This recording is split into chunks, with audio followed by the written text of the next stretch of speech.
Chapter 15 Lake of the Cherokees. Esperanza and Esteban were transformed in an unexplainable way over the next 2 hours. They showed a new side, like the holy cards we used to win for attendance in summer Bible school. Mainly, there was a picture of Jesus on the cross, a blurred, shimmering picture with flecks of pink and blue scattered throughout it. But tip it just so, and you could see a dove flying up out of his chest. That was the Holy Ghost. We must have been getting closer to the heart of the Cherokee Nation, wherever it was. But as we drove east, we saw fewer and fewer white people. Everybody and his mother-in-law was an Indian. All the children were Indian children, and the dogs looked like Indian dogs. At one point, a police car came up behind us, and we all got quiet and kept an eye out, as we'd grown accustomed to doing but when he passed us, we just had to laugh. The cop was an Indian. It must have been a very long time since Esperanza and Esteban had been in a place where they looked just like everybody else, including cops. The relief showed in their bodies. I believe they actually grew taller. And Turtle fit right in too. This was her original home. I was the odd woman out. Although, of course, I supposedly had enough Cherokee in me that it counted. I know I would never really claim my head rights, and probably couldn't if I wanted to. They surely had a statute of limitations or something like that. But it was a relief to know the Cherokee Nation wasn't a complete bust. I read a story once. I might have this confused, but I think the way it went was that this lady had a diamond necklace put away in a safe deposit box all her life. Thinking that she ever got desperate, she could sell it, only to find out at her deathbed that it was rhinestones. That was more or less the way I felt on that first terrible trip through Oklahoma. It was nice to find out after all that Mama's and my ace in the hole for all those years really did have a few diamonds in it.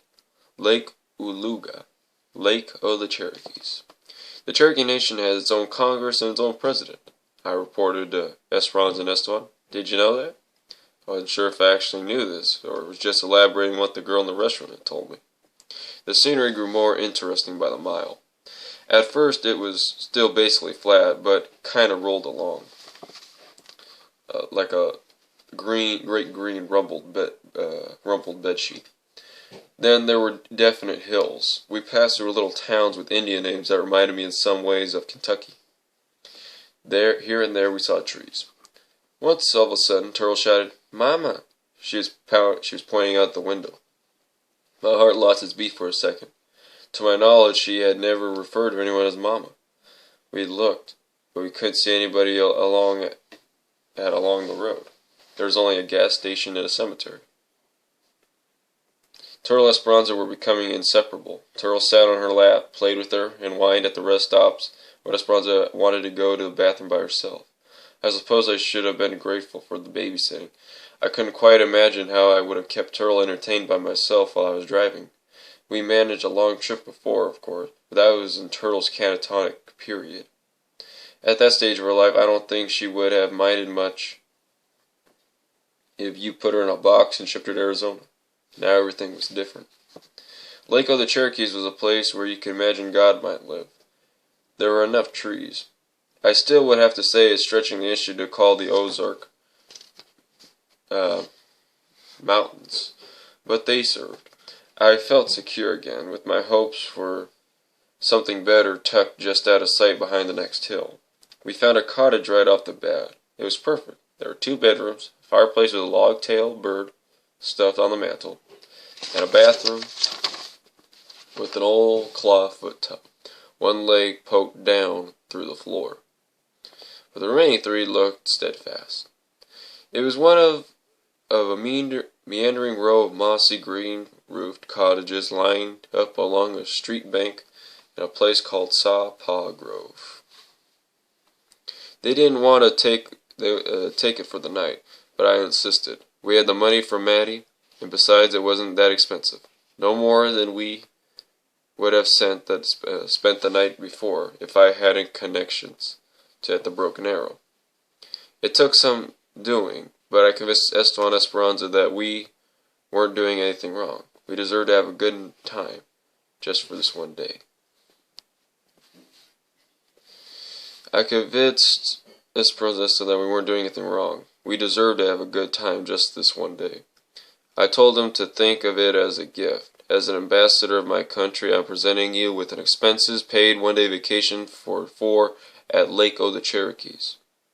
If you don't accept, it'll be an international incident. They accepted. We sat on the cottage's little back porch watching out for turtle in the holes where the floorboards were rotted out and stared at the white stream as it went shooting by. No water in Arizona was ever in that much of a hurry.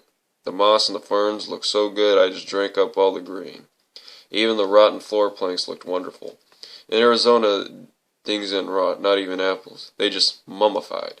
I didn't realize that I had come to my own terms with the desert, but my soul was thirsty. Growing all along the creek, there were starry red and yellow flowers that bobbed on the ends of long, slender stems. Turtle informed us that we were combines, and we accepted her authority. Esteban climbed down the slick bank to pick them. I thought to myself, where in the universe will I find another man who would risk his neck for a flower? I fell partway into the creek, soaking up one leg to the knee, mainly, I think, for our benefit. Even Esperanza laughed. As something was going on inside Esperanza. Something was thawing.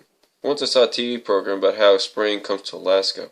They made a big deal about the rivers starting to run again, showing huge chunks of ice rumbling and shivering and bashing against each other and breaking up. This is how it was with Esperanza. Behind her eyes, or deeper in the arteries around her heart, something was starting to move. When she held Turtle on her lap, she seemed honestly happy.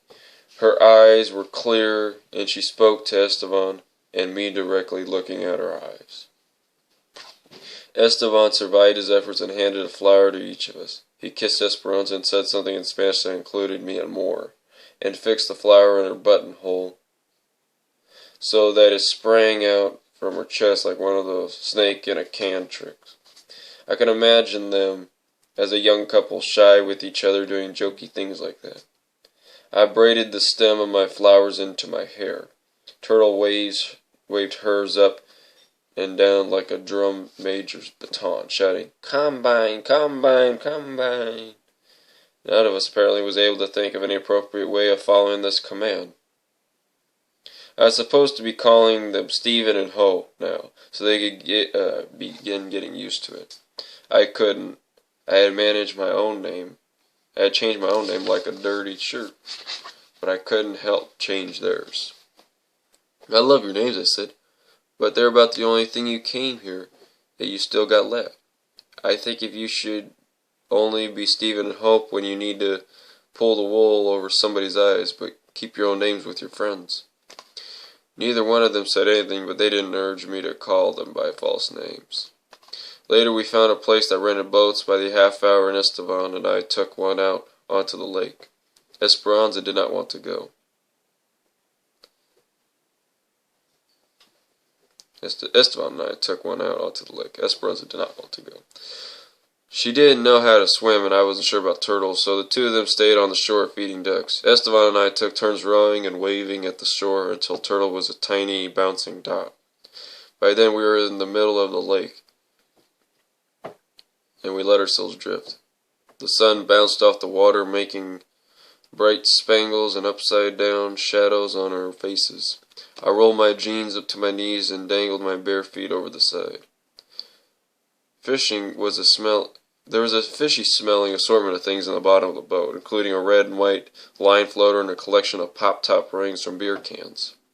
Esteban took off his shirt and laid back against the front of the boat. His hands clasped behind his head, exposing a smooth Mayan chest to the sun. And to me. How could he possibly have done this if he had any idea how I felt? I knew that Esteban had walked a long, hard road beyond innocence, but still he sometimes did the most simple, innocent, heartbreaking things. As much as I have wanted anything, ever, I want to know how that chest would feel against my face. I looked toward the shore, so he wouldn't see the water in my eyes. I pulled a wilted flower out of my braid and twisted the stem in my fingers. I'm going to miss you a lot, I said. All of you. Both of you, I mean. Esmond didn't say he was going to miss all of me. He knew this was a conversation we couldn't afford. He knew this was a conversation we couldn't afford to get into, in more ways than one, since we were renting by the half hour. After a while, he said, "Throw a penny and make a wish." "That's wasteful," I said, kicking my toes in the water. "My mother has always said a person that throws away money deserves to be poor. I'd rather be one of the undeserving poor." "Undeservedly," he corrected me, smiling. "One of the undeservedly poor." Even my English was falling apart without him. "Then we can wish on these." He picked up one of the pop-top rings. "These are appropriate for American wishes." I made 2 American wishes on pop-tops in Lake of Cherokees. Only one of them had the remotest possibility of coming true. At dusk, we found picnic tables in a little pine forest near the water's edge. Both Maddie and Irene had packed us fruit and sandwiches for the road, most of which were still in the igloo cooler in the trunk. We threw an old canvas poncho over the table and spread out the pickle jars and bananas and apples and goose liver sandwiches and everything else. Other picnickers here and there were working on modest little balanced meals of things that all went together, keeping the food 4 groups in mind. But we weren't proud. Our party was in the mood for a banquet. The sun was still setting behind us, but it lit up the clouds in the east, making one of those wrap-around sunsets. Reflections of pink clouds floated across the surface of the lake. It looked like a corny painting. If I didn't let my mind run too far ahead, I felt completely happy. Turtle still had a good deal of energy, and was less interested in eating than in bouncing and jumping and running in circles around the trees. Every so often she found a pine cone, which she would bring back and give to me or to Esperanza. I tried very hard not to keep count of whose pile of cones was bigger. Turtle looked like a whirling dervish in overalls and a green striped t-shirt. We hadn't realized how cooped up she must have felt in the car because she was so good. It's funny how people don't give that much thought to what kids want, as long as they're being quiet. It's also interesting how it's hard to be depressed around a 3-year-old, if you're paying attention. After a while, whatever you're mooning about begins to seem like something elaborate some elaborate adult invention.